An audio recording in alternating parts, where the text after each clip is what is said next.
Welcome into the Psych with Mike Library. This is Dr. Michael Mahan, and I am here with Mr. Brett Newcomb. And I'm glad to be here.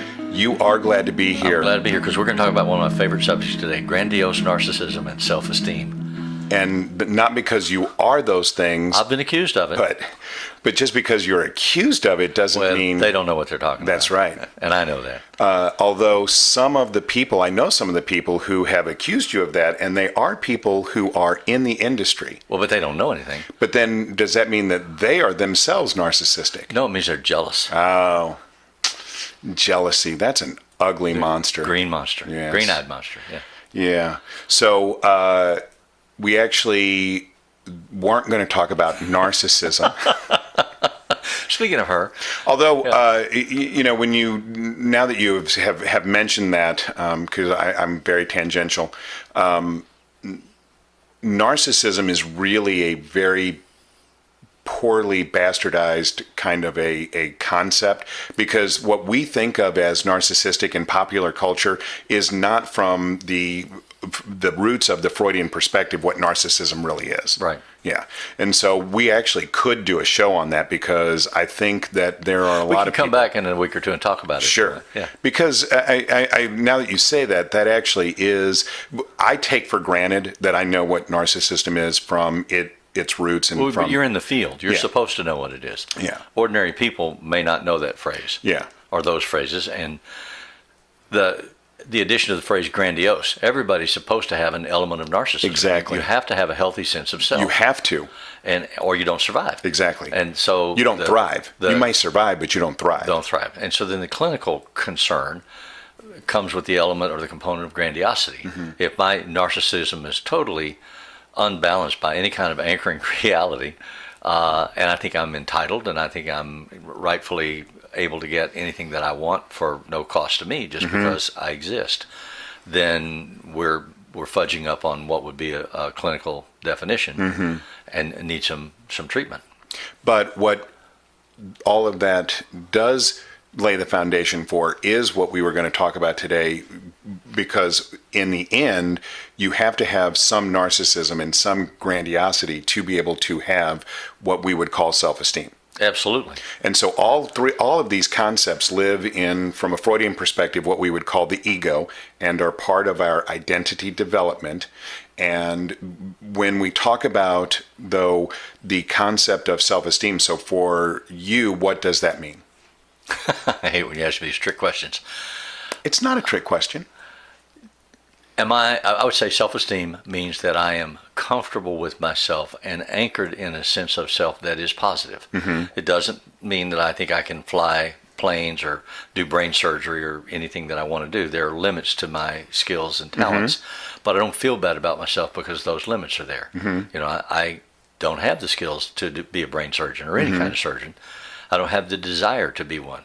Now, as far as the grandiosity coming in, I think I'm one of the best teachers that I've ever seen or known, and I think I'm one of the best therapists that I've ever seen or known. So whether that's objectively true or not, I don't have any way to gauge. But my own sense of self is that I am. I don't think it matters, and I tell people all the time, I tell people in therapy all the time, I'm the best therapist you've ever seen. Well, you're wrong, because I am. Well, if they haven't seen me. Exactly. Yeah. Right. All right. And what I tell people is, and then they say, oh, well, that's kind of a narcissistic or grandiose thing. We feel pretty good about ourselves, don't we? And I say, you know what? That's the goal. I would hope that any therapist that you see believes confident, that about themselves. Yes, and capable. Because if you go to a brain surgeon, you probably don't want that guy to say, well, I'm all right. Yeah. But I'm not all that. Yeah, I get 4 out of 10 of these things right. Exactly.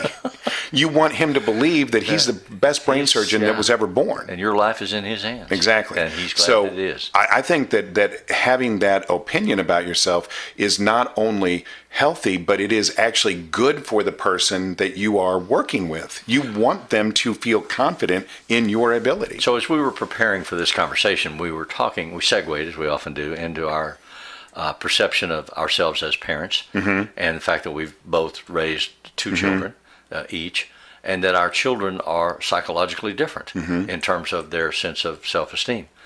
And so my question was, how do you create a household where you raise children with good self-esteem, so that whenever they leave your home, they are prepared to survive and thrive in a world without your umbrella over them, protecting them and providing for them.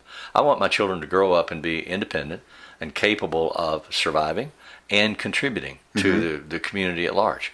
And I feel like they've both done that, but I've also worked for years with people that are grown-ups or kids that are struggling with being able to do that. So I don't know how that I've always thought of it in terms of, what's your level of self-esteem and how can we raise it. But I think that's an underlying theme for good health for anybody. So let me just follow up and say what my please do. definition I'm sorry is. I didn't ask. I should have. No, that's fine. So my definition of self-esteem is the global concept of self that is immutable, meaning that it is not directly accessible. And so when people say, let's work on your self-esteem, I believe that that is a misunderstanding of the concept. So your self-esteem is just a thing that you either have or you do not have. But what we actually can control and operate on is what's called self-efficacy or self-confidence, and that is a domain-specific concept of self. And so when you ask me, what can you do to create children who have good levels of self-esteem, what I tell my students and my clients all the time is that for whatever reason, when I was 12, I started telling people the only reason that I was ever put on the face of the planet was to be a dad. And I honestly believe that that is the only thing that I've ever done in my life that I've done really well, and that I believe I could say without any reservation whatsoever that it is the best thing that I've ever done in my life, is be a dad. And for me, the absolute foundation of that, the most elemental aspect of that, is to teach your kids as young as possible to love themselves. And that if a person can love themselves, that gives them the psychological flexibility to overcome and be resilient. And that's what we really, when we look at today's society and we look at kids who have never ever heard the word no until they get out from their parents' homes, and then it's devastating and they end up in the fetal position. Yeah, I call it the false self-esteem movement in American education and American parenting. If everybody always wins a ribbon and a trophy, and everybody gets an A, and don't have to participate and contribute with any successful strategies, right, then that's not self-esteem. And I've done a lot of research. Right. Empty praise. Kids know if you're just blowing smoke at them. Exactly. You really ate your dinner well for a 4-year-old. That's not significant. Right. And they internalize that as a phony message. And it doesn't help their self-esteem. And it has to be a genuinely based accomplishment. A lot of research on exactly that subject. Yeah. And what I see over and over and over again in the research is that the best way to undermine or destroy a person's self-esteem is to reward them for a thing that they themselves do not believe is rewardable. Yeah. That makes perfect sense. Yeah. And so because that causes cognitive dissonance. So we've talked about cognitive dissonance, the inability for the human brain to hold two conflicting thoughts simultaneously. If you tell me I'm good at something that I know I'm not good at, I can't resolve that. Right. And so something has to not be true. Okay, so let's go back to what you said a minute ago. You said by the age of 12, you knew that the reason you were put on this earth was to be a dad. Am I to understand that that was a reflection of your self-esteem at the age of 12? And could I postulate that anybody by the time they're 12 or 15 should have a sense of self that gives them a direction, a goal, an identity for why they exist? Well, obviously self-esteem is... Or is that all just about you? Is stages, right? Because during that adolescent period, you would be developing your identity, so you probably wouldn't have an identity.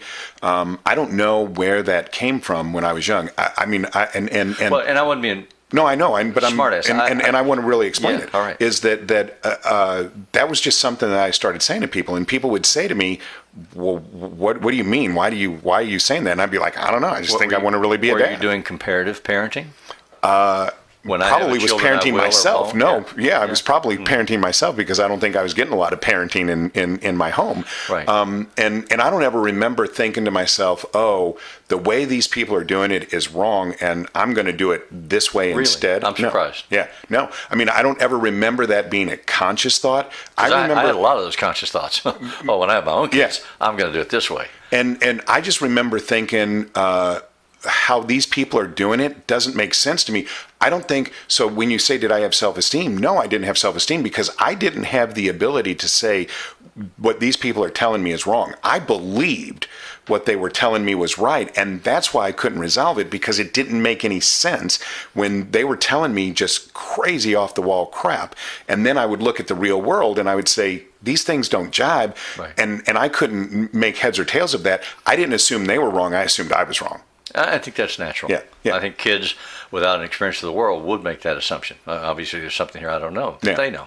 But when I get older, I'll know it. And I think that's what I thought, is that when I get older, somehow this will... Or in my case, if I get older, I'll know it.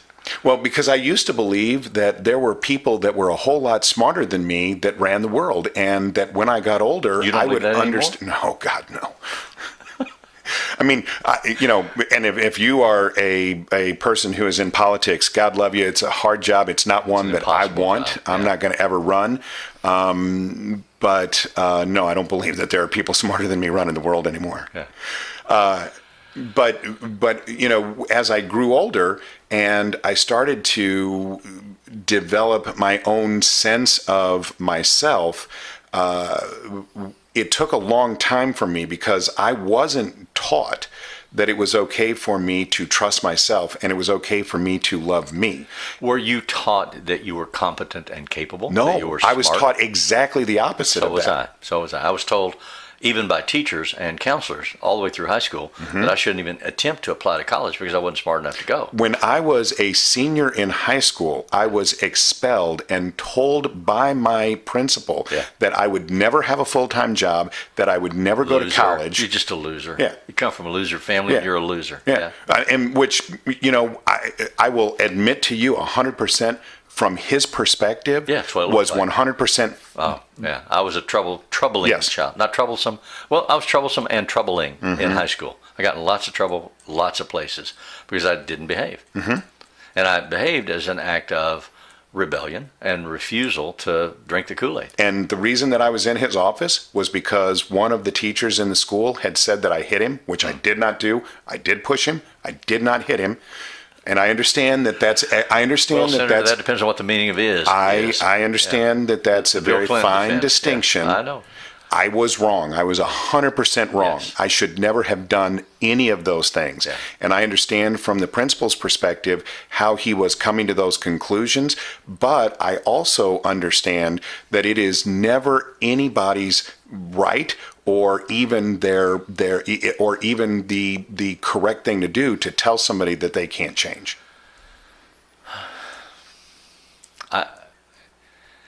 I agree. I think the messaging that we give to people, and particularly as parents to children or as teachers to children, is an important component. And for me, the messaging that I want to give is try. And if you fail, that's a good thing, because then you learn something and you try next time differently. You modify what you were doing and you see if you get a better result. Failure is not a shameful thing. It's not an embarrassing or bad thing. The fact that not trying is, to me, more difficult than somebody that tries and is not able to achieve what they want. So you've got to be driven to change, to modify, to learn, to grow. And my question then becomes, how much of that drive is coming out of a sense of aggression or anger? Oh, I know, because from your perspective, you feel very confident that it was your anger that drove you to be able to maintain. I'll show them they're wrong. I'll show them that they can't close this door to me. Yeah. I grew up in a very stratified southern town where the status hierarchies were visible in the community. What street you lived on away from the railroad tracks was a measure of your social status. And we lived on the last white street before the railroad tracks, and we were the lowest of the low. There were girls in high school that I wanted to go out with, and I'd say, hey, you go to the movie with me, and she'd go home and ask her parents, and they'd say, who's his dad, what does he do for a living, where does he live? And then the answer would be, no, you can't go out with him. They didn't know me, never met me, didn't know what I was like, but they knew I was from the wrong side of town. So that made me mad. And I wanted to move over to the other side of town. Right. And I understand how, from your experience, that feels like that anger and that aggression was fortitudinal, I don't know if that's a word, but it is now because I just used it. Just made it, yeah. But that felt like for you, it was a touchstone and it gave you something to hold on to and something to strive for. Yeah, but innately, I was not destructively mad. I didn't go around and damage things or beat people up or get into fights. And that's what I was just going to say. But how do you constrain that so that it doesn't become destructive? Right. Channel it into productive channels. But I'm not sure that everybody does that. So if you go out and join a gang and get into this situation where you have to go commit a homicide to be able to prove your worth to the gang and stuff like that, I mean, I think that that may be the same thing, but it is then a situation where you are using that in a very destructive way. I got kicked out of school one time for pulling a knife on a kid. I was going to cut him because there was a group of them who were bullying me, and I said, no, you're not going to do that unless somebody gets really bad hurt. And so they called me in and kicked me out of school. They didn't call the bullies in. No, no, because they had status. But I understood that I had taken a wrong approach to find a solution. But it didn't change my sense of who I was or where I was going. But, okay, so just in that very specific situation, most people in that situation wouldn't like school, and so being removed from school would actually be a negative reinforcer. So negative reinforcers are the removal of a perceived negative stimulus. That doesn't mean that it's a punishment. It actually means that it's a reward. People get those terms confused sometimes. But so a lot of people would have experienced being suspended for that behavior as a negative reinforcer and would have gotten out of that, oh, that's exactly how I should conduct myself. Yeah, well, I think that's based on feeling more than thinking. But I think there's something different. There was something different in you that was driving you. You were harnessing that anger. And I would argue that even at the age that you were doing that, you knew that that's what you were doing, even if you weren't consciously aware of it. Okay, so thinking about it and thinking about all the conversations I've had with clients and kids and so on through the years, what I didn't have at that moment was social cue awareness. I should have seen that coming from 100 yards away, that these guys were going to surround me and approach me. And there were other things places I could have been, things I could have been doing that didn't end up with me pulling a knife on them and getting caught. So what I learned was to be more aware and find alternate paths forward to not be in that situation again. And so my growth, my education, my self-esteem came as I acquired other strategies and skills that allowed me to not have that experience again. And I think that makes absolute sense. But again, that goes back to, we've talked about this in the past, that concept of mindfulness. You use that as an opportunity to become more aware of your environment. Not everybody would do that. Well, I didn't invest in is it right or wrong. I invest in, okay, why did it happen and how can I make it happen differently the next time the opportunity is there. So when we talk about self-esteem and raising somebody's self-esteem, I had a positive psychology article that was in the show notes that talked about some ways in which you can try and help a person to raise their self-esteem. And really all of these, what they go back to is engaging in behaviors that are going to put you in a position of success, but also going to help you to raise your levels of oxytocin and levels of endorphins that are active in your body. And so it starts off with stand or sit in a posture of confidence. I believe that has an effect because of what we talk about, the Viktor Frankl idea of your perception is your reality. There was a study that was done in the Chicago city schools among a group of inner city kids who were perceived by their teachers as aggressive and dangerous and were constantly being expelled. And the study revolved around a teacher that said, I can make a difference for these kids. I'm going to teach them how to smile and say thank you. And he got video cameras and he taught them, like, give me your best smile, say thank you for your help with this math problem. And they could see themselves. I mean, it had been described to them a million times, they couldn't see it. But they started practicing this in their other classrooms. And within a matter of 6 or 8 weeks, the reports back from the teachers is these students have made an incredible turnaround. They're making real progress. They're really changing. And it wasn't because the students were radically different. It's because they gave messages to the teachers that the teachers experienced in a more positive way. They said, thank you. They made eye contact and said, thank you, and smiled a genuine smile. That has to be taught. If you don't know it instinctively, some people seem to. But if you don't, then it has to be taught. And if it's taught, then you have control over your options and control over your outcomes in a way you never did before. Even if you know it instinctively, it was still taught. It was just taught younger when you were an infant. And for those because people responded to your smiles and picked you up when you cried, and you learned how to be seductive. Yeah, exactly. Yeah. But if you have that innately, it was taught. It was just taught when you were much younger. Yeah. So I'm just going to run through some of these, and then we can kind of wrap it up. Yeah. So practice presence or being mindful. Just live in the moment. Number 3 is build your capacity for energy. So that is reframing your nervous jitteriness into an excitement of what is to come. So that's about changing that perceptual reality. Exercise regularly. Number 5 is visualize or imagine yourself as a confident person. Number 6 is give yourself permission to be in the process. Allow yourself to take the time to make mistakes and take risks. 7 is clarify your goals. 8 is speak well of yourself. And 9 is ask for help and offer help to others. And basically for me, when I think of all of those things, what I think of is give yourself the opportunity to practice being the person that you would like to see yourself being. Yeah.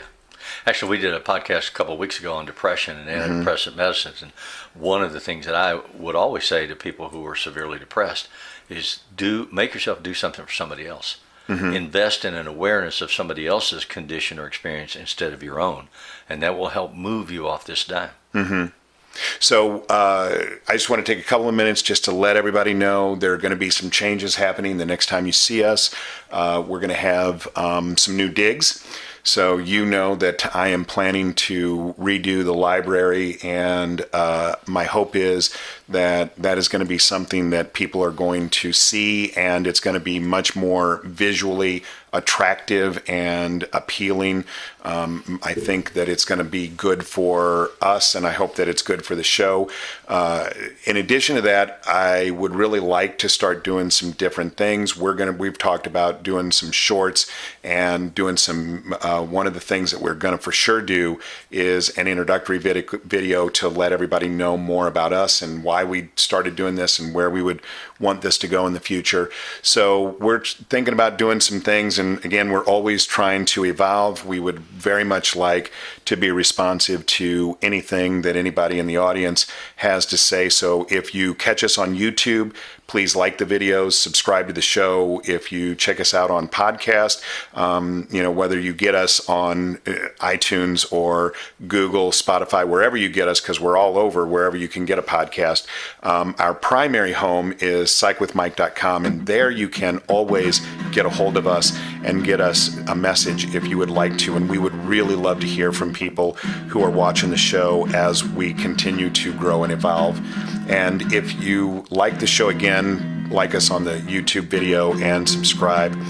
And remember that all of the music that appears on Psych with Mike is produced for us by Mr. Benjamin DeClue. And if it's Friday, it's Psych with Mike.